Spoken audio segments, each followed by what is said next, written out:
প্রাণী সম্পদ বিকাশ দপ্তরের উদ্যোগে আগরতলা রবীন্দ্র শতবার্ষিকী ভবনে মঙ্গলবার সমস্ত ভেটেরিনারি ডাক্তারদের নিয়ে পিগ ক্লাসিক্যাল সোয়াইন ফিভার উপর রাজ্যভিত্তিক সেমিনার অনুষ্ঠিত হয়। উপস্থিত ছিলেন মন্ত্রী সুধাংশু দাস, দপ্তরের সচিব, দপ্তরের অধিকর্তা সহ অন্যান্যরা। মন্ত্রী সুধাংশু দাস বলেন, রাজ্যে পিগ মিটের যথেষ্ট চাহিদা রয়েছে। পিগ বা শূকর চাষের জীবাণু সংক্রমণ হয়ে যাতে কোনো সমস্যার সৃষ্টি না হয় তার জন্য এই সেমিনারের আয়োজন। এই সেমিনারের মাধ্যমে ডাক্তার আরও বেশি জানতে পারবে, বুঝতে পারবে। পাশাপাশি তিনি সমস্ত বেকার যুবকদের এই সমস্ত ফার্মের মাধ্যমে আর্থিকভাবে আত্মনির্ভর হওয়ার জন্য আহ্বান করেন।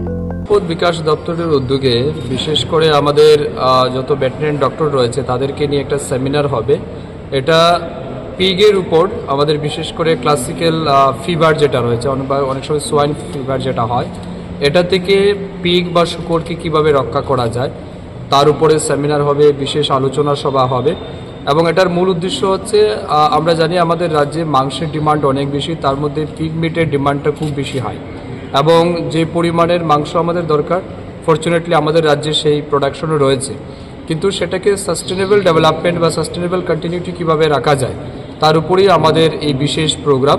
তো আমরা আশা করছি এই সেমিনারের মাধ্যমে বিশেষ করে আমাদের যারা ভেটেরিনারি ডক্টররা রয়েছেন তারা অনেক বেশি শিখতে পারবেন, জানতে পারবেন এবং আগামী দিনে যে প্রিকশন নেওয়া দরকার সেগুলির ক্ষেত্রে আমাদের ডিপার্টমেন্ট একটা গুরুত্বপূর্ণ ভূমিকা পালন করবে এবং দায়িত্ব নিয়ে সেই কাজগুলি করবে।